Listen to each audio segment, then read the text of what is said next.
और खाटू श्याम जी में मची भगदड़ के बाद प्रशासन सवालों के घेरे में है। प्रशासनिक अनदेखी के चलते 3 भक्तों की जान चली गई।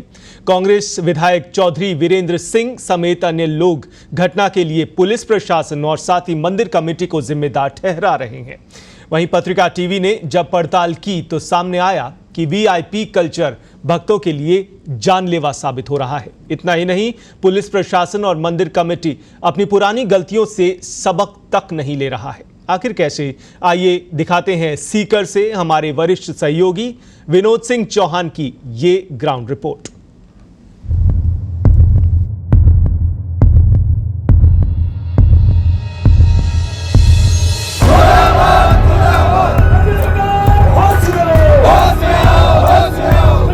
लेकिन जब हमने आपसे पिछली बार बात की थी तो हमने कुछ रास्ते सुधारे हैं। जब तो हम लगातार बढ़ा रहे हैं, उनको देखते हुए 400 के आसपास आदमी अभी भी लगा रहे हैं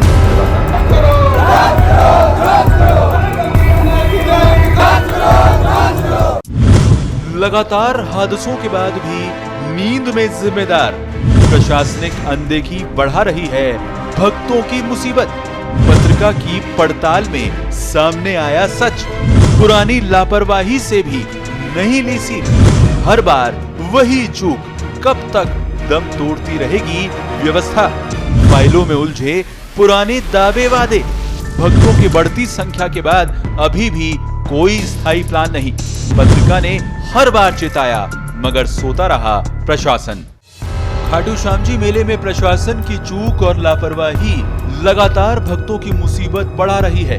पिछले 2 साल में कई बार धक्का मुक्की से भगदड़ जैसे हालात बन गए, लेकिन प्रशासन ने मामले को गंभीरता से लेने की बजाय मौत पर पर्दा डाल दिया। खाटू के इस साल के मेले में एक भक्त की दम घुटने से मौत हो गई थी। इस दौरान प्रशासन ने धक्का मुक्की की बात को भी झूठा बता दिया था। इससे पहले भी साल 2018 के मेले में इस तरह की चूक हुई थी। इसके अलावा 2013 में आगजनी की घटना से 2 जनों की मौत हो गई थी। भक्तों का कहना है कि पुलिस प्रशासन और मंदिर कमेटी की ओर से यदि इन घटनाओं को गंभीरता से लिया जाता तो रविवार को बड़ा हादसा नहीं होता।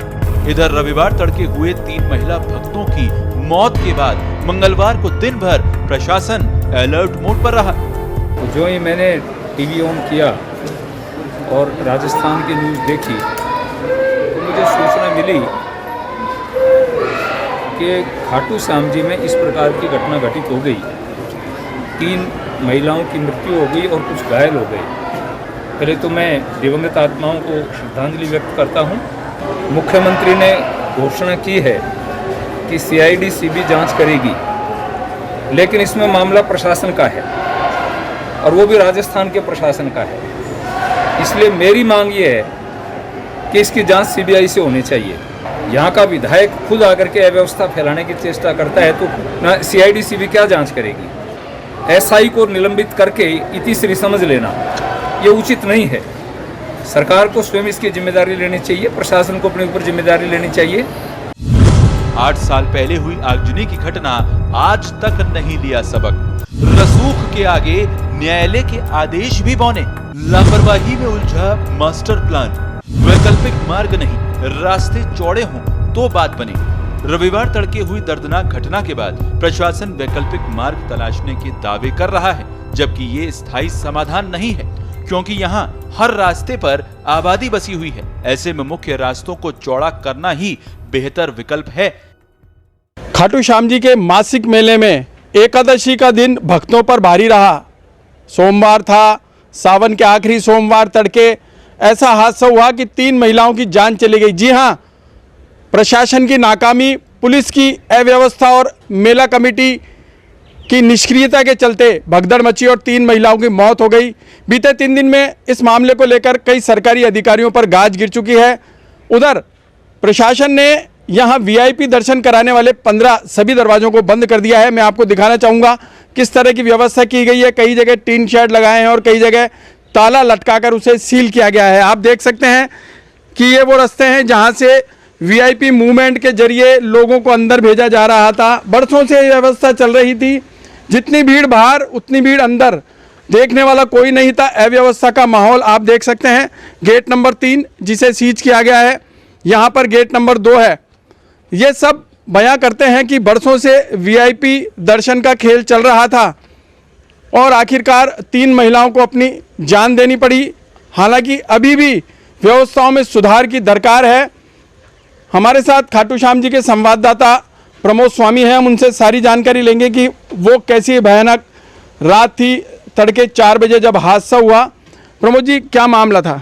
सर, बताना चाहूँगा कि पहले तो भीड़ कम थी, अगर कोविड की पहले की बात करें, लेकिन कोविड के बाद में श्रद्धालुओं की भीड़ है वो अपार होने लग गई।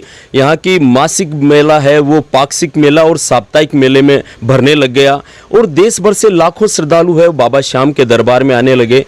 जो राजस्थान पत्रिका बार बार अपने खबरों के माध्यम से, टीवी चैनल के माध्यम से प्रशासन को अवगत करवा रहा है कि यहाँ पर भीड़ बढ़ रही है, व्यवस्थाएं हैं वो सिकुड़ रही है, व्यवस्थाएं बढ़ाने की दरकार है। ऐसे में ही एक दुखद घटना है वो सोमवार एकादशी के सुबह इस पूरे श्याम जगत के को मिलती है कि सुबह जैसे ही मंदिर के कपाट 4:45 बजे के करीब खुलते हैं, वैसे ही भक्तों की जो होड़ है दर्शनों के लिए जैसे ही कपाट खुलते हैं, वो मुख्य मेला प्रवेश द्वार जहां पर अचानक से गेट खोलने के साथ ही भगदड़ मचती है और इस भगदड़ में 3 महिला श्रद्धालुओं की बहुत ही दर्दनाक मौत हो जाती है और करीब आधा दर्जन के करीब जो श्रद्धालु है वो घायल हो जाते हैं, जिनमें 3 को जयपुर रेफर कर दिया जाता है। मगर इस पूरे मामले के घटनाक्रम की बात करें तो जो व्यवस्थाएं हैं प्रशासन को जो करनी चाहिए थी, अब प्रशासन जब ये घटना हुई है उसके बाद में ये दौड़ रहा है और अपनी नाकामी छुपाने के जो प्रयास है वो कर रहा है। मैं आपको दिखाना चाहूँगा कि जो दरवाज़ा सील किया गया है और आप एक बड़ी बात ये देखिए कि जिस तरीके से जिस रात या हादसा आप देख सकते हैं, वो दर्दनाक रात, वो दुखांतिका जब लोग भगदड़ में थे और ये वीआईपी रास्ता है, यहाँ भी लोग चप्पल जूते खोल के जाते हैं और हादसे के बाद आप देख सकते हैं वो निशान कोई लौटकर वापस नहीं आया।